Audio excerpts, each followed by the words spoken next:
There is only one place to begin when you have position review previews, and that's at the very top. So we're starting with a bang with the Ohio State quarterbacks. Welcome to The Beat, presented by The Waterworks. He is Jeremy Birmingham.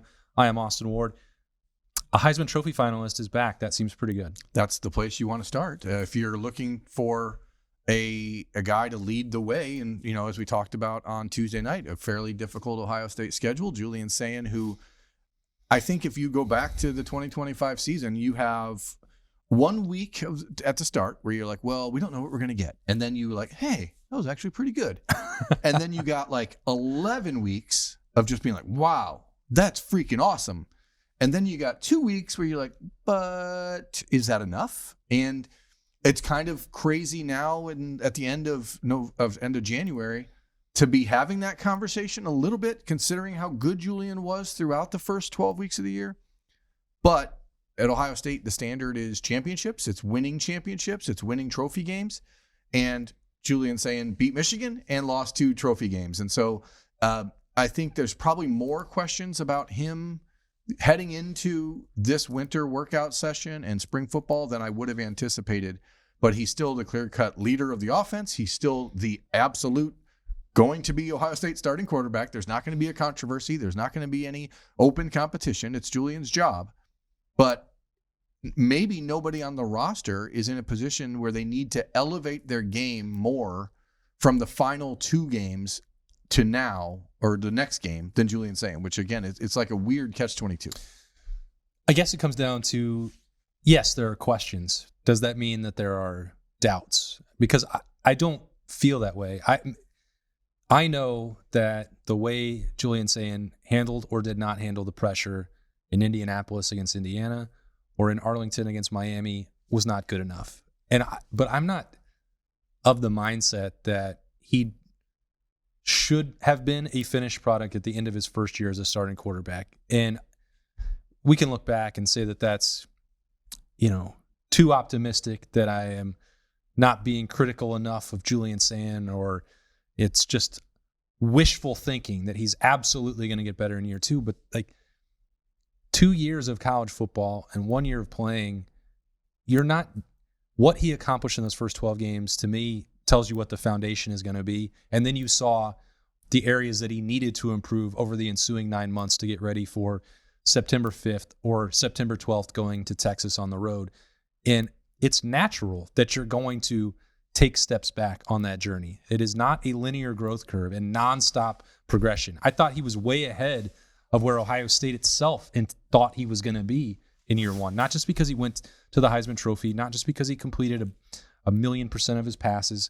That's a lot of percent. You're talking about week 1 against Texas and, could have put more on his plate. But we've had this conversation, including I had it with Julian in December, about some of those practices and where he was in March and April a year ago. So for me, yeah, we can point to, can he do more things to physically develop and get stronger? Yes. Is he going to need to probably run the football more than he did in year 1? Yes. Is there an element of being able to get into the right plays, be more decisive with the football, throw it away when the time is right? Yes, yes, and yes. All those things can be true. At the same time, you can say, well, you're operating from an elevated platform from what you ever thought it could have been 9 months ago. And so if Julian Sayin has demonstrated that level of work ethic, that ability to improve, to take mistakes and learn from them and grow from them, imagine what that's going to be. That, to me, seems like it's a lot more fun. It doesn't mean that you can't question it or be skeptical or that the coaching staff is not going to be putting a lot on his shoulders to get that done. But I feel like I'm in a safer space to bet that it does happen. Yeah, I mean, the body of work is there. It is hard, I think, for people to sometimes separate what they saw against Miami, against Indiana. And to be fair to Julian, it was 2 first-half performances that put Ohio State into a rocky position in those games. He played well in the second half of both of those games when the offensive line started to block a little bit better, when he had more time to throw. But some of it is just the learning curve of a quarterback, as you said. He is in year 3 now, heading into year 3 of college football. He's a 1-year starter. He has the best offensive weapons in college football around him. And some of it, and I think this was a major part in the Indiana game and Miami game, was just realizing you don't have to do that much. So if it comes down to time and you feel that pressure on the blind side or up the middle or wherever it's coming from, get rid of it and don't allow yourself to take a 20-yard sack against Indiana when maybe you proved that you were tough enough to not be brought down there. But officials are going to call it. For all of the mental things of Julian between the white lines in the game, I think the biggest area for him, the biggest test for him, the biggest challenge for him is going to be how he leads this team, because this is a team heading into year 2026 where you are losing at least 4 first-round draft picks. You are losing heart and soul type pieces like Caleb Downs, Sonny Styles, etc. Mm-hmm. And on offense, you've returned most of your guys. It's not easy to replace Carnell Tate, but I think Ohio State will find a way because that's just what they do. But ultimately, this season, the barometer for success for Julian, I think, is like, who is he as a leader? And we had this conversation with Ryan Day. We've had it with Julian. We've had it with other coaches. He's never going to be Will Howard, right? It's not who he is. It's not his personality type. But you have to find some way to be a demonstrative, vocal leader for this team. And I, as I was looking through our photos for the cover for this episode of The Beat, every picture I see of Julian is the same face, which on one hand is awesome. Yeah. Because nothing seems to faze him. Nothing seems to rattle him.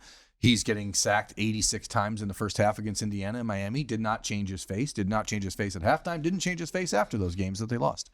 But, we don't get to see the behind the scenes in winter workouts. That is where the leap Julian Sayin has to take is going to be most noticeable, because to the average fan, person watching during the game, nothing really changes for Julian during the game. Is it going to change between now and April 18th? Because I think that is ultimately going to define success for this team in 2026. And I wondered last year, I continue to want, like, how does he get to that different style of leadership? And who does he pull it from? Because, again, he's not Will Howard, but maybe he can be more Brandon Ennis, that sort of leader that's more of a fiery, quieter guy, but vocal in workouts, vocal in the weight room, vocal in practice. How do you get to be that guy? You're like Emeka Egbuka 2 years ago is a prime example of that. And we've talked at length in the past about the first practice of the 2024 season when Emeka grabbed the offense and just ripped them to shreds. Yeah, in front of the media, in front of everyone else. And I'm not saying that that's always the way that works. I'm not saying that would be even true to Julian's personality, but there is somewhere in there that he is going to be required to be a different type of leader.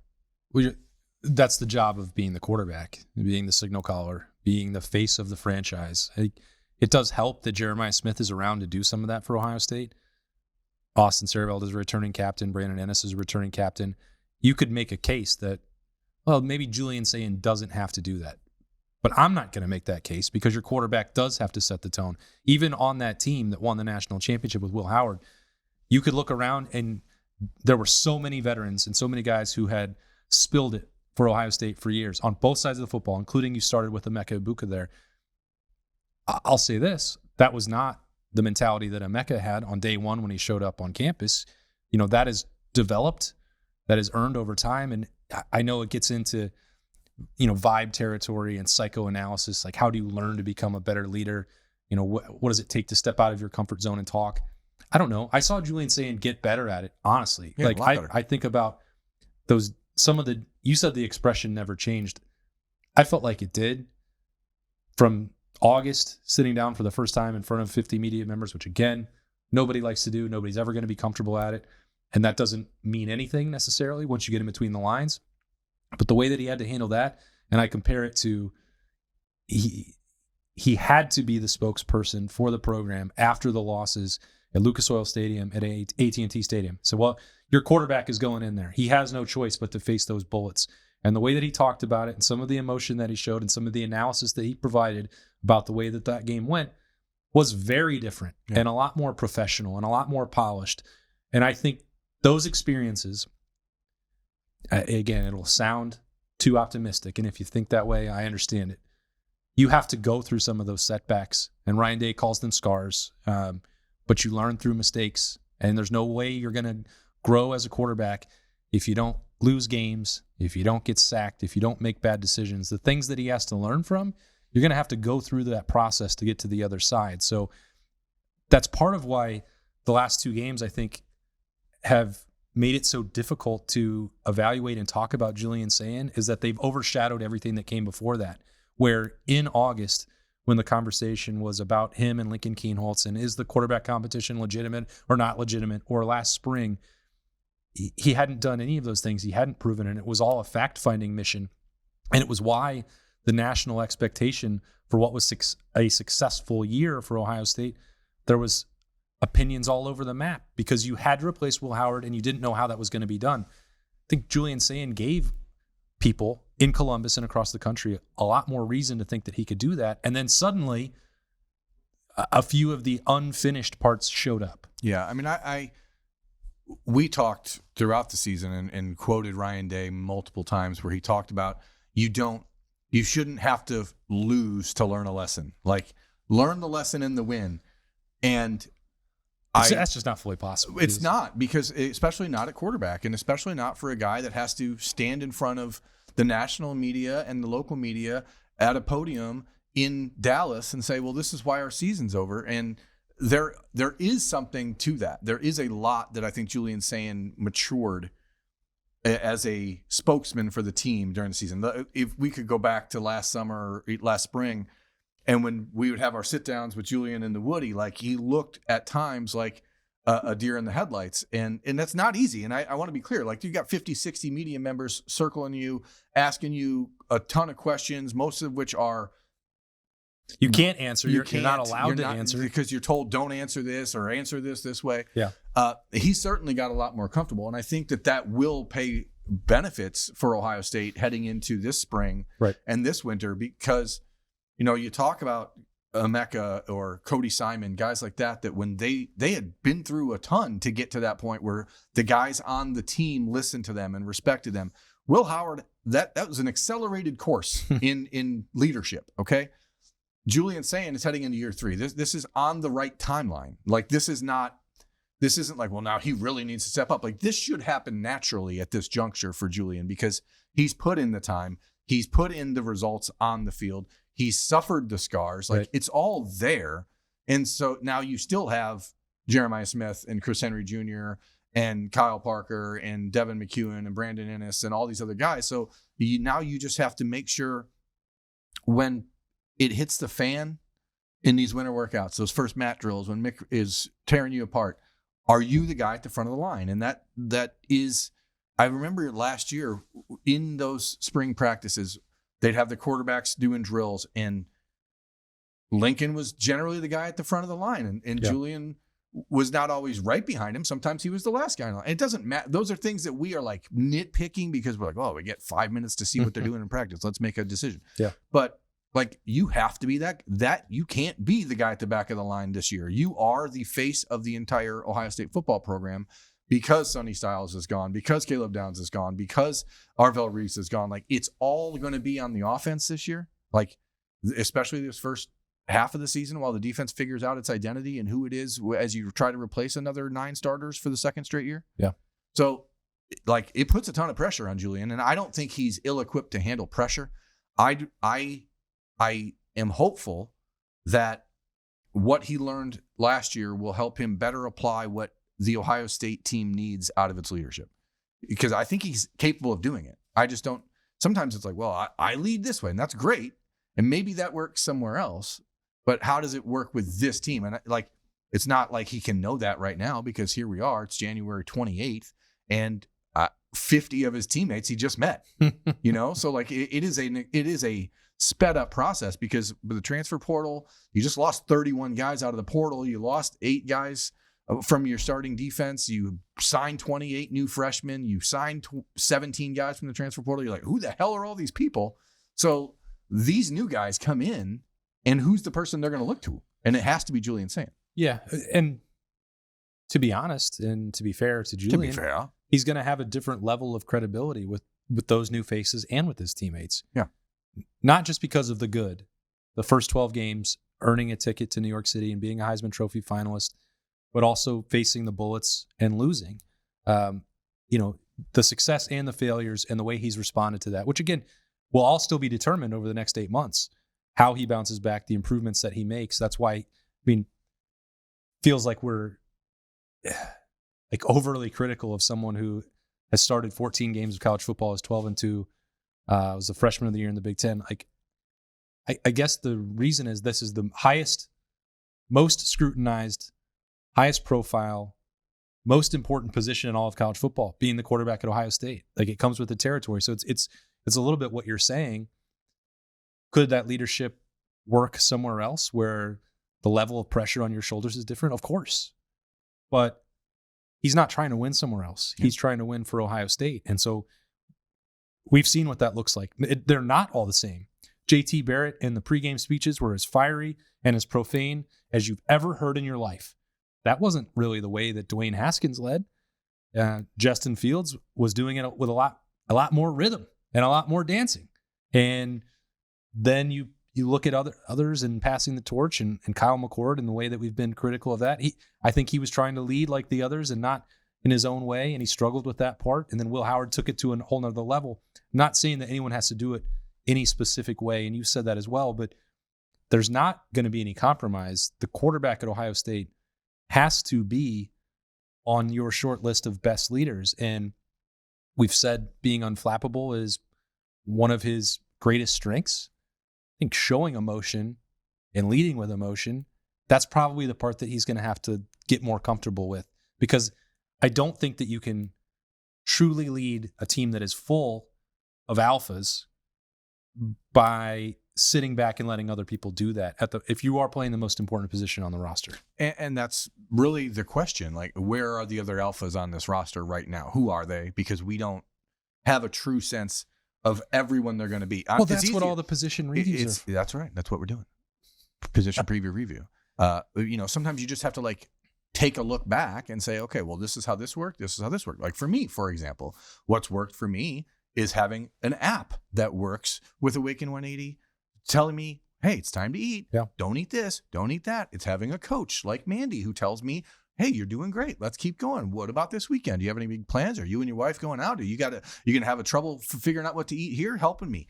That is what it takes. You need to have a team. Awaken180weightloss.com has a team to help you get healthy, make better decisions. And that's what I've done. I've lost a lot of weight. You can see it. Austin lost a lot of weight 2 years ago. We've both really enjoyed Awaken180weightloss.com, and you will too if you sign up.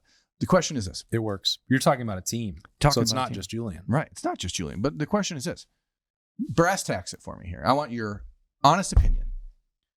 If Ohio State gets the same performance out of Julian Sayin in 2026 as it did in 2025, do they make the playoff? Over the course of a season? Yeah, I would say so. He doesn't have to improve for this team to be a playoff contender. He does if they're going to win a national championship. And that's the improvement I think that has to be made, will be made, is the point of emphasis. And the other part of that is it's not on Julian Sayin alone. And part of why I say this is so scrutinized, and the wins and losses, you get too much credit or too much blame, all those coaching cliches for the quarterback position, why that's imperative and important when we're talking about Julian Sayin is that I don't think that the offensive game plans were great for him. A lot of the things that we expected Ohio State to do to slow down Miami's pass rush in the Cotton Bowl, they did not do. And I don't know the explanation for that, but I don't think it is because Julian Sayin is incapable of rolling out or running an RPO or whatever. I think he can. I think he has all the tools that Ohio State needs. He didn't, make as great of decisions. He didn't handle the pass rush when it got into his face. He did not extend plays at the level that he needed to in those games because it did seem like it got a little fast to him. But that shouldn't be the case in year 2 as a starting quarterback, year 3 in the system. Again, that's a bet on the future and on Julian Sayin tapping into his full potential. But it's also expecting that Ohio State's offensive line is going to perform better in those moments, that Ryan Day, Arthur Smith, Billy Fessler, We'll all come, Keenan Bailey, Carlos Lockwood, Tyler Bowen, the entire coaching staff will come up with plans that are better suited for the team to succeed, not just the quarterback. Whether that's tempo, not tempo, NFL style schedule, NFL management, we'll see what that all looks like. But everyone, not just Julian Sayin, has to take a step forward for this team to get back where it wants to go, because they lost both postseason games. Yeah, and I think the coaching part of this is an important part of it. The reality is, a year ago, and maybe this is me spitballing just a skosh. Okay. Ryan Day probably was more involved in offensive game planning and scheming and stuff in this 2025 season than he was in 2024. Do you agree or disagree? Throughout the entirety of the year? Yes. Uh-huh.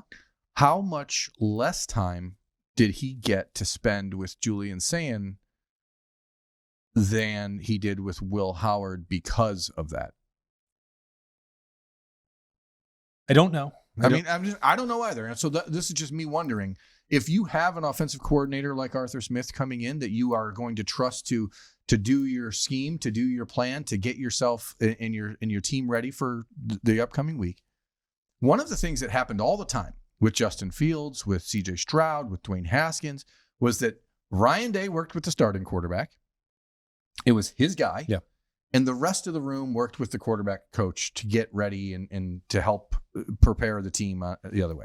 And I wonder if that took a hit last year at all, because I think Ryan Day was maybe reluctant to fully hand over the keys to the offense to Brian Hartline from a game plan / scheme perspective. Yeah. So that is something I'm watching this spring. I want to know if Ryan Day is going to spend more time with Julian individually, or if Ryan has gotten to the point now where he, after another year with Billy, does he start to give Billy Fessler the opportunity to do that more often? And Colin Keanu, the assistant quarterbacks coach, gets I think that between Arthur Smith, who's worked with Aaron Rodgers and great quarterbacks throughout his career, who made Ryan Tannehill or lesser quarterbacks throughout his career, and made Ryan Tannehill like an NFL MVP candidate in 2019. I think that this is a guy who Ryan Day is going to be able to take a step back and say, hey, I can actually work with the quarterbacks again. And from a what do you see here, what do you do here perspective, which is where Ryan's really great as a quarterbacks coach, I wonder how much of a positive dividend that can be for Ohio State this year and for Julian Sayin, but not just Julian Sayin, because it's not just about Julian Sayin. This is a quarterback preview review, not one quarterback. Yeah, so the review part is Lincoln Kienholz is gone. Right. So he gave a lot to Ohio State. I think in a lot of ways, the amount of time that he spent in the program, how highly thought of he was as a leader, as an Iron Buckeye, makes for relatively big shoes for Tavian St. Clair to fill if we're spinning that, because there's not much more to review if Lincoln's not coming back. In preview, well, Tavian St. Clair has to be ready for that. I mean, it's a tremendous amount of weight put on Tavian St. Clair's shoulders to be ready, because the expectation is this is Julian Sayin's last season, regardless of whatever else. So you need to not only be ready to go this year and be, gas station ready. You may be in on the next play. I'm really glad that we're just going to get to say that all the time. We're going to get to schlegel it up all the time now. But you're a play away from being the starting quarterback at Ohio State, but you're also a season away from being the starting quarterback at Ohio State. So you have to prepare on both lanes. And regardless of all of Tavian St. Clair's physical tools, the mental side of the game that he got a lot better in the second half of his freshman year, that is a major jump from Bellefontaine, Ohio to Ohio State football. And I think that Tavian will gladly admit that the leap was bigger than he anticipated. I think he will admit that he felt at times like maybe I don't belong here. But I know that Tavian now feels like I'm getting it. It's coming along. Yeah. So the question is, how valuable is it for him to have Justin Martin, who comes in as a transfer from Maryland via UCLA, former 4-star quarterback, former All-American, Army All-American prospect? This is not a situation where Tavian can be resting on, I'm the backup quarterback. Maybe you might not be, because Justin Martin is heading into year 4 of college football, and he's a guy that has a lot more experience than you do. He's also 6'4" and 230 pounds, just like you. If you're looking for somebody that maybe is a a different style of threat, either in the run game or in the red zone or 4th and 1 situations. Like, there's no guarantee it's Tavian's. And I know that will probably annoy people who are ready to just make him the heir apparent. And I've seen like even Twitter people who think that there might be a competition this spring. That's not going to happen. Wait, we were lambasted for saying the competition was real last year, and now there's a fake one? It's not like a prominent line of thought, but I think it's out there at least. And I don't entirely disagree. Like, if Tavian goes out and sets the world on fire, he should be the starter. If Julian takes a step back, fine. But that's not likely. The reality here is that the bigger... What happened here? The bigger battle will be for QB2, because I think that Justin Martin, arm strength-wise, experience-wise, is gonna come in and actually do a really good job of not pushing Julian Sayin, but pushing Tavian St. Clair to make sure that there is no, taking it easy this year. This is a pretty sneaky pickup, honestly, in this day and age of college football roster management, to have someone voluntarily take that opportunity. We say this all the time. Well, what would you like to do? I might want to be a coach someday, but the opportunity to learn at Ohio State, to compete at Ohio State, maybe be the backup with an opportunity to play and contribute if necessary. It takes a special person to want to do that, or a unique situation. And I give Justin Martin a lot of credit for that, and I give Ohio State's coaching staff a lot of credit as well for identifying that person, because it should benefit Tavian St. Clair more than anybody else. Mm-hmm. I don't think it applies directly to Julian Sayin, but to get that kind of safety net for both as a backup quarterback, or to push the guy you think is the future, it's unusual that you wind up with someone with his level of experience. Yeah, I'm not going to sit here on January 28th and say for sure that Tavian St. Clair is the starting quarterback in 2027. You know what I mean? Like, Justin Martin fully intends on being at Ohio State for the next 2 years. He will get an additional year of eligibility from the NCAA because he's had multiple years of injuries where he didn't play. Like, this is not a Chris Chugginoff, Gunnar Hoke situation. This is a guy in Justin Martin who chose Ohio State because he wants to be the starter, knowing it's not going to happen this year. So this is a guy who's coming in with I'm ready to compete to be the starter next year, but he has the requisite experience in college football to put himself in that position. And I think it is truly fascinating because of that dynamic. And obviously, Tavian St. Clair has a ton of physical talent. Yep. But it's different when you played college ball versus when you haven't. And, I don't want to completely dismiss Luke Fahey, the incoming freshman from California for Ohio State. He's going to be a pretty good player for the Buckeyes, but he's not going to be in the conversation this spring, really. But Ohio State, from a recruiting standpoint, thought that they found a real diamond in the rough in Luke Fahey, kind of a Russell Wilson-esque type quarterback. If he was 6'3", I think that people would be raving about him, but he's just about 6'1", and he's a developmental guy. But that backup battle is like the most interesting thing of the spring from the quarterback room, in my opinion, other than Julian's, personal growth. Yeah, and maybe you think it's too early for us to be having those conversations about spring position battles and review previews.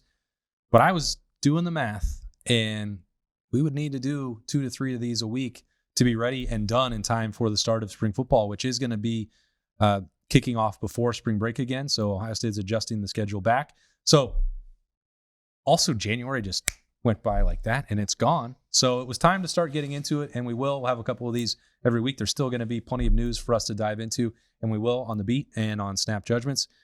Anything on the Austin and Birm Show presented by the Waterworks that's related to Ohio State, we'll get into all of that. Thanks for spending your Wednesday with us. Wasn't a stock watch. I guess in some ways it was. We'll have 3 thoughts on Thursday. As always, not breaking that tradition at all. Time to start getting in your mailbag questions for Friday, theaustinandbermshow@gmail.com. Don't forget, that is a Friday foursome. Those are your questions, so don't forget that as well. Thanks for the reminder. Berman, thanks for his insight, as always, on the beat. He's Berm. I'm Austin. We'll see you.